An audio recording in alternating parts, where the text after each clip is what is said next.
우리나라 가임 여성의 50%에게 발병하는 자궁근종. 거기에 자궁 외 임신, 난소종양, 자궁 성근종 등 다양한 부인과 질환을 호소하는 환자들이 늘고 있다. 특히나 최근엔 20대 미혼 여성 중에서도 부인과 질환을 호소하는 사례가 빈번한데, 아무래도 여자니까 수술 자국이 제일 신경 쓰일 것 같아요. 아직 결혼 전이라서 이제 수술 자국 남는 게 좀 아무래도 좀 제일 신경 쓰이는 부분인 것 같아요. 그렇다면 치료한 미용 2마리 토끼를 모두 잡을 수 없을까? 정답은 복강경 수술에 있다. 회복도 빠르고 흉터도 없을 것 같아요. 회복 같은 게 다르고 배우가 좋다고들 하더라고요. 흉터와 합병증은 줄이고 회복은 배로 올리는 부인과 수술의 새로운 패러다임, 복강경 수술. 오늘 TV 메디컬 건강지킴이에서는 부인과 질환과 최신 복강경 수술에 대해 꼼꼼히 분석한다. 안녕하세요. 여러분의 건강지킴이 문채익입니다. 최근 들어서 의료기술이 아주 급격하게 발전하면서 이제는 수술 성공 여부에 대한 걱정보다는 수술 후에 합병증이나 아니면 흉터가 좀 많이 남으면 어떻게 하지? 라는 이런 삶의 질에 대한 걱정이 앞서는 시대가 됐습니다. 적은 흉터와 작은 통증, 이렇게 빠른 회복을 위한 최신 수술법들이 속속 등장하고 있는데요. TV 메디컬 건강지킴이, 그래서 오늘 이 시간에는 다양한 부인과 질환과 함께 복강경 수술에 대한 자세한 이야기 나눠보겠습니다.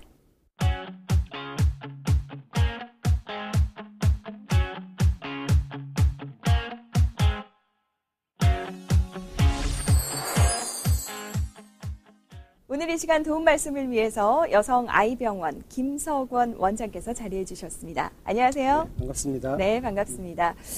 최근 들어서 여성들의 사회 진출이 늘어났잖아요. 그래서 특히 그 직장에서 받는 극심한 스트레스, 또 서구화된 식습관, 그리고 최근 들어서는 늦은 출산도 많은 문제가 되더라고요. 이런 것들로 인해서 부인과 질환이 급격하게 늘어났다, 이런 이야기 들었는데, 일단 대표적으로 꼽을 수 있는 부인과 질환은 어떤 것들이 있고, 이게 발병했을 경우 어떤 치료를 받게 되나요? 대표적으로 우리가 자궁에 혹이 있다고 많이 오시고요. 그게 보통의 경우 자궁 근종과 선근종이 됩니다. 그리고 난소의 혹도 많이 생기는데 그 난소의 낭종, 그리고 불임을 유발하는 자궁 내막증이 있고요. 자궁 내막도 있습니다. 생리가 나오는 곳이기도 한데 이게 용종이 많이 생기기도 합니다. 이런 여러 가지 질환들 때문에 저희가 부인과 질환의 수술 방법이 생겼습니다. 그래서 대표적인 거는 고식적으로 개복하는 거고요. 우리가 여성분들이 그 제왕절개 할 때 여는 거 정도의 크기로 개복을 할 경우가 한 10에서 12cm 정도 됩니다. 그래서 상당히 크죠. 그래서 요거를 좀 개선하기 위해서 5, 6cm 정도로 많이 줄여봤습니다. 그래서 최소 개복술이라는 것도 많이 했고. 이제 시대가 변하면서 많은 분들이 이제 수술 흉터로부터 자유로워지고 있다, 이렇게 생각을 해도 과언이 아닐 듯한데요. 말씀하신 복강경 수술이 우리나라에 들어온 지도 벌써 20년이 넘었다고 들었거든요. 비디오 섹션이 발전하면서, 비디오 기술이 발전하면서 카메라 크기를 줄였다는 게 되게 중요합니다. 배꼽에 1cm짜리 비디오를 넣고요. 그 다음에 그 배꼽 주위에 두 개의 구멍을 뚫습니다. 경우에 따라서 총 3개에서 4개 정도 뚫어서 배에다가 복강에다가 그 이산화탄소 가스를 넣어서 부풀어 오릅니다. 그럼 장기들이 잘 보이게 되고요. 그걸 이용해서 수술적인 요법으로 혹을 제거하는 요법입니다. 최소절개로 이제 그 수술 부위에다가 공기를 주입해서 공간을 확보한 후에 수술을 진행하게 된다는 말씀이시네요. 그래요. 그렇다면 우리 일반인들은 이 복강경 수술에 대해서 어떤 궁금증을 가지고 있을까요? 화면에 담아봤습니다.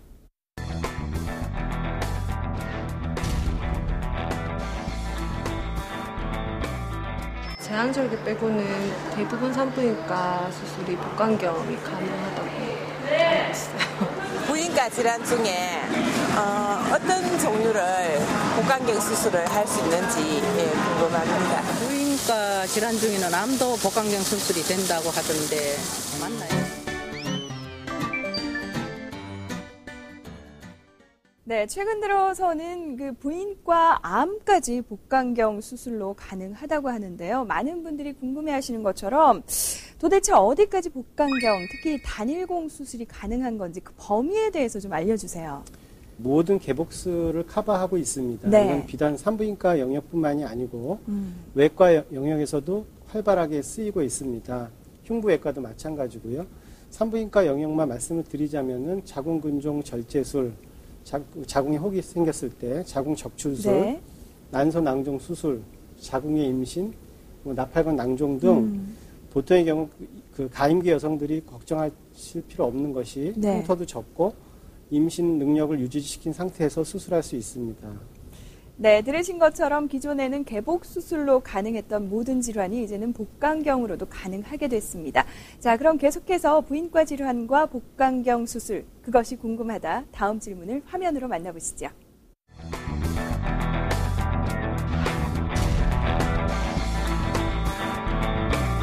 복강경 수술하면 비키니 입어도 될 정도로 수술 흉터가 없다고 하던데. 복강경 수술을 하면은 합병증이 적다고 들었습니다. 복강경 수술을 하면 회복이 얼마나 빠른지 궁금해요. 네, 기존의 개복 수술에 비해서 복강경 수술이 가지고 있는 장점이 많기 때문에 그만큼 의료진도 환자도 반기는 수술 방법이 아닐까 하는 생각이 드는데, 그렇다면 이 복강경 수술이 가지고 있는 장점, 물론 너무나 많을 것 같은데 어떤 것들이 있는지 좀 짚어주시죠. 네, 가장 큰 차이는 흉터고요. 기존의 그 복강경 수술도 사실 흉터가 큰 편은 아닙니다. 5mm 정도 되는 흉터가 한 3개 정도 남는 겁니다. 배꼽을 제외하고. 네. 2개에서 3개 정도 남기 때문에 큰 흉터는 아닙니다만은 네. 요즘에 부인과 질환이 젊은 여성들한테도 많이 나타나기 때문에 그거조차도 싫어하게 됐습니다. 그래서 나타난 게 단일공이고 흉터가 가장 큰 장점이고, 두 번째는 그 모든 신경은 다 배 거죽에 있습니다. 네. 배 안쪽에는 신경이 없기 때문에, 감각 신경이 없기 때문에 그 배 절개를 최소화할수록 수술의 통증이 줄어듭니다. 그래서 통증도 좋고, 네. 또 이게 현미경으로 보기 때문에 굉장히 자세히 볼 수 있습니다. HD급 카메라를 넣기 때문에 출혈도, 눈으로 보면은 별거 아닌 출혈도 사실 비디오로 보면 굉장히 크게 나타나거든요. 네. 그래서 지혈도 잘하게 되고 꼼꼼한 수술도 가능하고, 그럼으로써 유착도 적게 되고 통증도 적게 되니까 재원 기간도 짧게 되고 퇴원도 빨리 하게 되고 일상으로의 복귀도 굉장히 빠른 편입니다. 네. 제가 듣기로는 부인과 질환 가운데서 가장 많이 복강경 수술로 하게 되는 질환이 자궁근종이라는 얘기를 들었는데요. 살혹 또는 물혹이라고도 불리더라고요. 자궁근종이. 예, 그동안 40대 이상의 여성들에게 주로 발병을 해왔었는데 최근 들어서는 20, 30대 여성들에게도 발병률이 좀 높아지고 있다는 얘기가 나오고 있습니다. 그렇다면 어떤 증상이 나타날 때 자궁근종을 좀 의심해 볼 수 있을까요? 우선 자궁근종의 정의를 보자면요. 네. 자궁근종이라고 평활근에 생기는 다행히 양성 종양입니다. 그래서 유병률을 보자면 35세 보통 한 반 정도에서 자궁근종을 가지고 있고 50세 되면 80%를 갖고 있습니다. 생각보다 더 높은 수치네요. 그렇습니다. 네. 다만 이제 증상으로 보자면은 무증상이 대부분이고, 물론 이제 크기에 따라 다르겠습니다만은 월경 과다, 또 생리통, 네. 그것 때문에 빈혈이 올 수도 있고, 뭐 너무 큰 경우는 성교통이 올 수도 있고, 뭐 골반 통증이 만성적으로 오는 경우도 있습니다. 그런 경우 이제 수술 요법을 쓸 수도 있습니다. 지금 짚어주신 증상들이 이제 뭐 한시적으로 아니면 잠깐 나타났을 때도 자궁근종을 좀 의심을 해봐야 되나요? 아니면 좀 지속적으로 있어야지 그래도 좀 자궁근종을 의심해 볼 수 있을까요? 보통 자궁근종의 증상은 무증상이 가장 많습니다. 그래서 뭐 네. 부정출혈이 있다 그래서 다 근종은 아닙니다만은 병원에 증상이 있어서 오시는 게 된다면 가장 많은 증상은 부정출혈, 그 다음에 월경 과다가 네. 되겠습니다. 그것 때문에 그렇군요. 빈혈이 생겨서 가장 많이 오게 됩니다. 네, 지금 소개해드린 이런 증상들은 좀 20, 30, 40대 여성들이라면 좀 주의 깊게 보셔야 될 것 같습니다. 자, 그렇다면 이번에는 실제 환자의 사례를 만나보도록 하겠습니다. 이 자궁근종을 진단받고 수술을 앞둔 여성의 사연입니다. 대부분 여자들은 갖고 있다고 말씀을 하셨지만 그 크기나 뭐 위치가 안 좋다고 말할 때는 좀 엄청 부담스럽고 걱정되죠. 그녀의 자궁에 종양이 생겼다. 심하지 않다니까 떨리기는 그 부분에 대해서는 떨리긴 하는데 그래도 수술 잘하면 괜찮다고 하니까. 자궁근종 수술을 앞둔 그녀.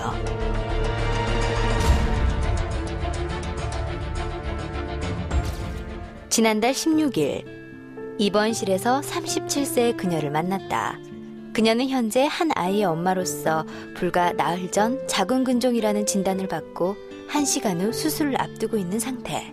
예전하고 다르게 일단 너무 피곤함이 조금씩 밀려오기 시작하고 일상생활이 조금 짜증이 나기 시작하고 생리하기 전인데도 불구하고 허리 통증이 조금 있고요. 출혈이 조금씩 나오기 시작하더라고요. 처음에는 며칠 이러다 말겠지 하며 대수롭지 않게 넘겼다. 하지만 계속되는 출혈과 허리 통증, 덜컥 겁이 나기 시작했다. 주저하던 그녀는 결국 병원 문을 두드리게 됐고 자궁 초음파 검사를 받기에 이르렀다. 내원하실 때는 배가 아프신 상태였고요. 그 외에도 부부관계 할 때 아랫배 통증이 있었습니다. 본원에서 시행한 초음파에서 5.4cm, 3cm짜리 근종 2개가 진단되었습니다. 올해 37살. 아직은 부인과 질환을 걱정하기에 이르다고 생각했던 그녀는 덜컥 두려움이 앞섰다. 그러나 수술이 시급하다는 전문가의 진단. 다른 자궁근종 환자들에 비해 크기가 큰 편은 아니었지만 근종이 생긴 위치가 나빠 수술을 서둘러야 했다고. 다행히 이제 이분은 자궁 근종의 크기가 아주 크진 않아서 단일공 요법이라고 그 흉터 없이 하는 복강경 수술을 시행하게 되었습니다. 드디어 수술실로 향하는 그녀. 대수술이 아니라고는 하지만 환자에겐 수술 그 자체로 긴장되고 두려울 수밖에 없는 일. 수술을 앞둔 그녀의 눈빛이 조금씩 떨리기 시작한다. 수술실로 향하는 몇 분 동안이 그녀에겐 얼마나 긴 시간일까. 부디 좋은 결과가 있길 바라본다.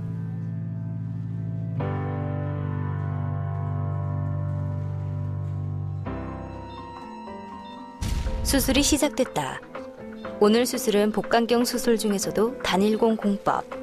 일반 복강경 수술은 대개 3개의 구멍을 뚫는 반면 단일공 공법은 배꼽에 하나의 구멍을 뚫고 튜브를 연결해 수술하는 방법이다.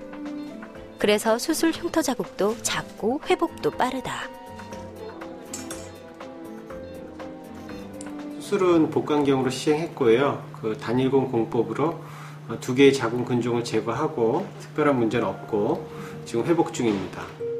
1시간 30분이라는 짧다면 짧고 길다면 긴 수술을 이겨낸 그녀. 자궁 속 근종이 완전히 제거됐고 수술은 성공적이었다. 이젠 컨디션을 회복할 일만 남았는데. 보통의 경우는 근종 제거 후에 보통 한 3박 4일 정도 입원하시고요. 그 이후에 특별한 문제가 없으면은 퇴원하셔서 외래에서 한 2주에서 3주 정도 외래 추적 검사하게 됩니다. 특별히 재발 가능성은 없다고 보여집니다. 수술 후 다시 일상생활로 돌아간 그녀. 아내로서, 엄마로서, 여자로서 건강한 삶을 위하여 오늘도 파이팅! 네, 36이면 아직 굉장히 젊은 나이인데 이번 수술에 대한 부담감이 컸을 거예요. 그런데 다행히 수술 결과가 좋다니까 기분이 좋습니다. 출산 전인 여성이나 아니면 미혼인 여성의 경우는 특히 이 자궁 질환에 대해서 민감하게 느끼게 되거든요. 네, 좀 더 효과적인 자궁 근종의 치료와 수술 방법이 있다면 좀 소개해 주시죠. 일단 자궁 근종은 치료 방법도 중요하지만 치료를 해야 되는지의 여부를 따지는 게 더 중요하다고 볼 수 있습니다. 그래서 환자의 나이나 임신 여부, 폐경 여부에 따라서 조금씩 차이가 있습니다. 네. 같은 5cm짜리 혹이 있더라도 폐경 여성이 있는 경우와 가임기 여성이 있는 경우가 다릅니다. 그래서 그런 걸 고려하시면 되고 또 무증상인 경우는 주기적인 관찰을 하셔도 됩니다. 네. 다만 이제 치료를 반드시 필요할 경우는 자궁 근종은 치료하지 않으면 없어지는 방법은 없습니다. 다만 지금 뭐 환자 상태가 전신 마취를 견딜 수 없다거나 뭐 너무 또 그 수술에 대해서 거부감이 있을 경우 내과적 치료를 할 수 있습니다. 근데 호르몬 주사는 기본적으로는 일시적인 폐경을 만들어줍니다. 그래서 크기를 줄이는데 그 약효가 지나면 다시 재발하는 경우도 있고 다시 커지는 경우도 생깁니다. 일시적이긴 하지만 요거를 방법을 사용할 수 있고요. 그 외에는 수술적 치료 방법밖에 없다고 볼 수 있습니다. 네, 지금까지 알아본 자궁 근종이 이제 자궁에 물혹이 생기는 질환이라면 이제 우리가 알아볼 난소낭종의 경우는 이제 난소에 물혹이 생기는 질환이라고 들었거든요. 정확하게 난소낭종이 어떤 질환인지 개념을 좀 짚어주시죠. 여성분들은 기본적으로 네. 생리를 하게 됩니다. 네. 다임기 여성인 경우. 그 생리를 한다는 것은 배란이 된다는 건데 난포가 커져서 보통의 경우는 한 2cm, 3cm까지 크게 됩니다. 이런 경우는 기능성 낭종이라 그러고 이런 경우는 그 네. 생리 주기에 따라서 소멸됩니다. 한 2개월 정도 기다리면 대부분의 경우는 소멸되고요. 그거 외에도 상피세포에 기원한 낭종이라 그래서 점액성 낭종, 장액성 낭종 등이 있습니다. 그 외에는 기형종이라 그래서 우리 난소라는 건 결국 아기를 만들어내는 기관이지 않습니까? 네. 이게 이제 모든 세포의 기원이다, 기원되는 세포예요. 그래서 요거에 대해서 뭐 머리카락도 나오고, 뭐 지방 조직도 나오고, 치아 조직도 나오게 되는 기형종이라는 혹도 생기게 됩니다. 난소낭종의 증상은 대부분 역시 자궁 근종과 비슷합니다. 무증상이 가장 많고요. 그 외에는 아랫배 통증이 있대거나 아니면은 생리통이 있어서 오는 경우도 있고 또는 이제 구역 구토가 나서 오는 경우도 있고 아랫배 통증으로 오고 출혈 때문에 오는 경우들이 대부분입니다. 네, 지금 말씀하신 증상이 있어서 병원으로 내원을 하게 되면 일단 어떤 검사를 거쳐서 난소낭종이라는 진단을 받게 될까요? 자궁 근종은 대부분의 경우는 악성이 아니고 양성 종양입니다. 다만 이제 난소의 경우는 경우에 따라서 악성일 가능성도 있습니다. 그래서 여러 가지 검사를 추가하게 되고요. 난소 낭종 자체의 진단은 초음파로 쉽게 진단이 됩니다. 네. 다만 이제 여러 가지 악성 여부를 가리기 위해서 그 도플러 초음파를 통해서 악성 여부를 감별하거나 CT, MRI를 찍거나 CA120보라는 종양 표지자 검사가 있습니다. 이거를 통해서 악성 여부를 판별하게 됩니다. 네, 난소낭종도 역시 다행인 건 악성의 비율이 크게 높지는 않다는 말씀이신데 그렇습니다. 어찌됐든 이렇게 진단을 받게 되면 치료를 해야 되잖아요. 어떤 과정으로 치료를 하게 될까요? 치료는 앞서 말씀드렸듯이 기능성 낭종의 경우는 수술을 할 필요도 없고 치료를 할 필요도 없습니다. 네. 그래서 이 치료의 그 원칙이 더 중요합니다. 이게 과연 수술할 혹인가, 수술하지 않아도 될 혹인가를 판별하는 게 가장 중요하고요. 대부분의 경우는 2개월 정도를 기다리면은 8주 정도 기다리면 대부분 없어집니다. 만약에 없어지지 않는다면은 수술적 요법을 고려해야 됩니다. 네. 그래서 수술을 해야 되는 경우는 그 아까 했듯이 2개월 이상 지속되는 경우, 점점 커지거나 또는 너무 크거나 뭐 8에서 10cm 이상 되거나 안에 고형 성분이 있다는 것은 단순 물혹이 아니고 또 물혹이면 없어질 수도 있지만 고형 성분이 있다는 것은 없어질 수 없는 혹이라는 얘기이기 때문에 그런 경우 수술하게 되고 또 폐경이 되시면 아까 기능성 낭종은 그 가임기 여성에만 있는데 폐경 되시는 분들은 그 기능성 낭종이 없을 거 아닙니까? 네. 그런 경우는 또 수술을 하게 되고요. 없어지는 혹이라도 꼬이거나 이제 터지거나 그러면은 응급상황이 돼서 수술하게 됩니다. 악성화의 여부를 가리기 위해서는 크기가 되게 중요합니다. 그래서 난소의 혹이 8에서 10cm 이상 되면은 반드시 수술하셔야 되고요. 네. 물론 6cm라 그래서 안 해야 되는 건 아닙니다만 6cm도 계속해서 된다면 결국 없어지지 않는다면 8에서 10cm 이상 되기 때문에 수술하셔야 되고요. 없어지지 않는다면 난소의 혹은 기본적으로는 수술하셔야 됩니다. 그 외에는 난소의 혹이 단 하나의 물혹으로 되어 있느냐 여러 개의 방으로 나눠져 있느냐가 굉장히 중요합니다. 그래서 여러 개의 방으로 나눠져 있다면은 다 없어지기가 힘들지 않습니까? 그래서 이런 경우도 악성화될 확률도 높고 당연히 없어질 확률도 적고요. 고체 성분이 있는 경우도 있습니다. 난소 혹 내부에 고체 성분이 있다면은 고체 성분이 없어질 경우는 없으니까 이런 네. 경우도 수술하게 되고 이게 좀 딱딱해진 경우를 말씀해 주시는 그렇습니다. 거죠? 안에 단순 물혹이 네. 아니고 안에 예. 고형 성분이 있어서 머리카락이 있거나 그런 경우도 있습니다. 이빨도 네네. 있는 경우도 있고요. 와. 그리고 양치상 모양이라 그래서 약간 삐쭉삐쭉 튀어나오는 모양이 있습니다. 이건 굉장히 안 좋은 소견이라서 이런 경우도 바로 수술하셔야 되고요. 네. 그 외에 이제 격벽이라 그래서 완전 방을 이루지는 않습니다만은 격벽으로 나눠져 있다는 거는 네. 그것조차도 또 없어지기는 쉽지 않은 구조이기 때문에 반드시 하셔야 되고, 아까 말씀드렸듯이 도플러 검사를 통해서 그 안에 혈류가 증가되어 있다는 것은 계속 자란다는 뜻입니다. 네. 혈류가 많이 가면은 잘 자라게 되기 때문에 이 급작스럽게 클 수 있는 혹이 되기 때문에 이런 경우도 수술하게 됩니다. 네. 예, 결론적으로 말씀드리면 난소의 혹도 이런 경우 수술하게 되고, 수술적 요법은 복강경이든 단일공이든 다 가능합니다. 단일공으로 하시는 게 훨씬 편하고, 다행인 거는 난소의 낭종인 경우는 단일공으로 거의 대부분 할 수 있습니다. 네. 근종도 역시 마찬가지고요. 그래서 흉터 없이 쉽게 수술할 수 있는 방법입니다. 네, 오늘 부인과 질환 가운데서도 자궁 근종과 난소 낭종에 대한 진단과 치료에 대한 자세한 이야기 나눠봤습니다. 자, 그럼 마지막으로 부인과 질환을 잘 예방하기 위한 평소 생활 습관, 주의해야 할 점 좀 짚어주시죠. 자궁 근종이든 난소의 혹이든 예방할 수 있는 방법은 없습니다.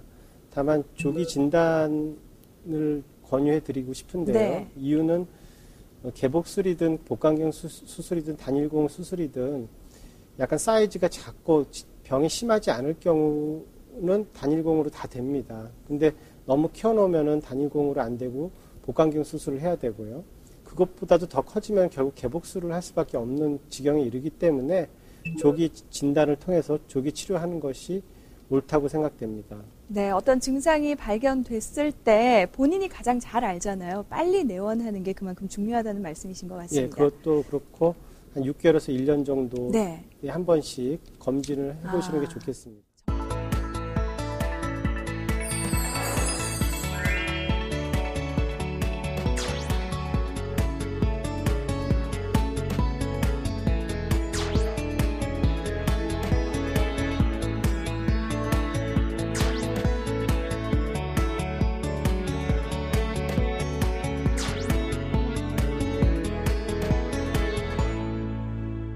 어떤 질환이든 마찬가지겠지만 부인과 질환도 본인의 몸은 본인이 가장 먼저 잘 알 수 있잖아요. 증상이 발견되면 빨리 내원하셔서 치료를 하시는 방법이 가장 빠르고 현명한 방법이 아닐까 싶습니다. 오늘 이 시간 도움 말씀에 여성아이병원의 김석원 원장께서 수고해 주셨습니다. 고맙습니다, 원장님. 감사합니다.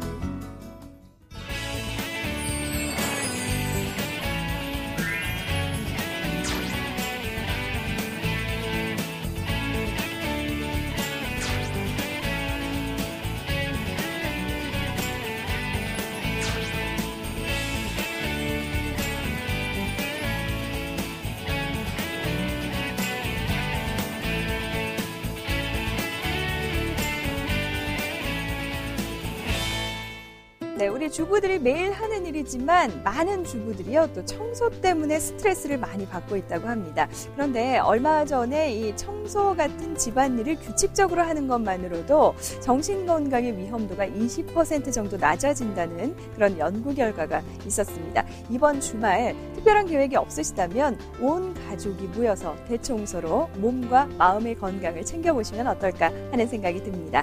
TV메디컬 건강지킴이 저는 다음 시간에 더욱더 알찬 정보로 찾아오겠습니다. 여러분 건강하세요. 고맙습니다.